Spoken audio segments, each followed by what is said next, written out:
Eң негизги милдетибиz ыймандуу бийликти түптөө. Кийинки кадамыбыз коррупция менен күрөшүү.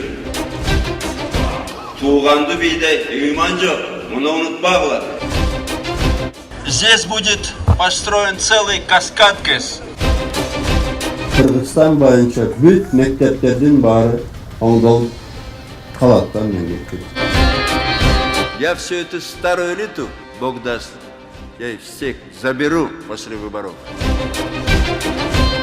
Жогорку нарын каскадын бүтүрөм деп бүтүрбөй кетип атам. Аны мен мындай керек болсо өзүм салсам да бүтүрүшүм керек да. Пусть меня судят, если я нарушаю законы. Я никуда не уйду. Сорон Башаров, никогда. Сапар Жумухтарович, никогда. Достан Артисбекович, никогда не должно быть такого больше.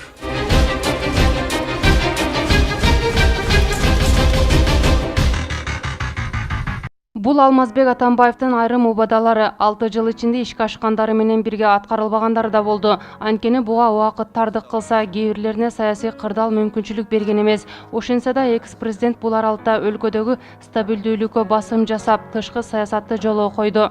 Россия менен өзүнүн жеке достугу болгондугунан, андан кийин мамлекеттердин ортосунда бирине-бирине ишенич болгондугу бул өтө чоң пайдалуу нерсе болду. Ошонун жыйынтыгында Кыргызстандын Россияга болгон бир канчалык карыздарын Россия кечип жиберди. Муну жакшы ийгилик деп айтсак болот. Буга чейин дагы Кытай менен дагы жакшы мамилелерди түзүп, Кытайдан кредиттер келип атат. Конечно, шарты ошого туура келип калды. Анткени Кытайда ашыкчы акчалар көп. Мына ошону башкалардын баарына бере баштаганда, анын ичинен ошону пайдаланып бизге дагы алып келип койду. Кыргызстан эгемендүүлүгүн алганы менен чет мамлекеттер ички саясатка киришип келген. Анткени митингдерде шайлоо өнүктүгүндө кыйыр түрдө таасир этип, кээде үстөмдүк да жүргүзгөн. Эки президенттин мындай алешемдигине Атамбаев чектөө койгондугун айрым саясатчылар айтышат. Биринчи жолу Россия менен Казакстандын биздин шайлоого кийлигишүүсүнө түздөн түз президент катарында өзү каршы туруп токтотту. Бул кандайдыр бир деңгээлде жакшы көрүнүш. Анткени биздин шайлоого чын деле мурда орустар да кийлигишчи, казактар да кийлигишчи. Азыр биз өзүбүздүн ишибизде өзүбүз бири-бирибиз менен күрөшүп, бири-бирибиз менен талаша турган бир жакшынакай кичине шарт пайда болду. Экс-президент кызматына киришкен күндөн тартып сот, укук коргоо тармагында кескин реформа болорун убада кылган. Ал үчүн эл аралык уюмдардан каражат бөлүнүп, мамлекетте ири акчасын короткон. Бирок ушул күнгө чейин башталган иштер аягына чыкпай келет. Тилекке каршы акыркы убактардагы болуп аткан биздин мамлекеттеги ушундай өзгөрүүлөр, реформа боюнча чоң талаптын тилегинде жете элек. Себеп дегенде буга бюджеттин дагы мындайча айткандагы алсыздыгы, экинчиден мына кадр саясаты дагы, үчүнчүдөн жанагы жабдыктары жагынан кыйналгандыгы байланыштуу. Бүгүнкү күндөгү реформанын мындайча айтканда чоң деңгээлде жете элеги ошондон билинип турат.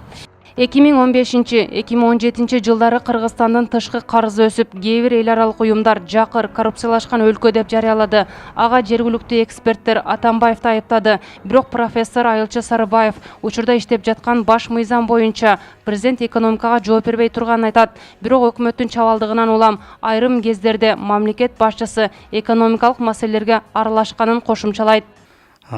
Тилекке каршы парламент коалициясы кайра чачырап кайра өкмөт түзүп атып, 6-7 өкмөт болду, 6-7 премьер-министр болду. Экономика эмес, ошо качан чачылабыз, качан кайра чогулабыз. Парламентке депутат болуп келгендеги акчаларыбызды кайра кантип кайрып алабыз деп атышып, экономика жөнүндө ойлошкон да жок. Өлкөдө билим берүү тармагында көптөгөн көйгөйлөр бар. Бала бакчадан тартып, жогорку окуу жайларындагы паракордук, аймактарда мектептердин жетишсиздиги сыяктуу бир топ актуалдуу суроолор ачык бойдон калды. Бул жагынан биз чынында эле абдан чоң утулдук, катастрофикалык жактан деңгээлде утулдук.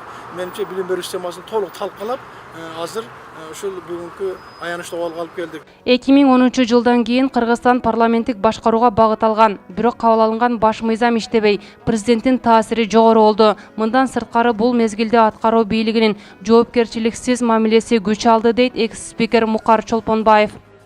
Бир дагы премьер-министр, бир дагы министр туура эмес иштегендиги үчүн кылган кылыктары үчүн жоопко тартылган жок. Муну моюнга алыш керек. А жоопкерчилик болбогон жерде өзүңүздөр билесиңер, мыйзам бузуулар бүт баары болот. Анан кийин эң чоң нерсесин айтып кетишим керек. Эми мыйзамдуулук мурункудай эле иштебей келатат дагы эле.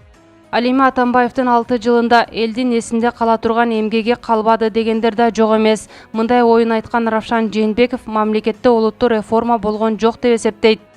Маанилүү мен айта албас элем, бир өзгөрүү болду деп.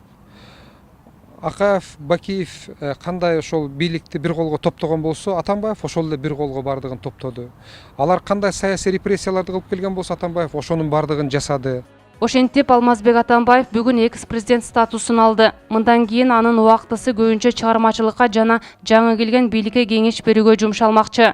Гүлзара Бакаева, Рустам Алымбаев, Ынтымак, Бишкек шаары.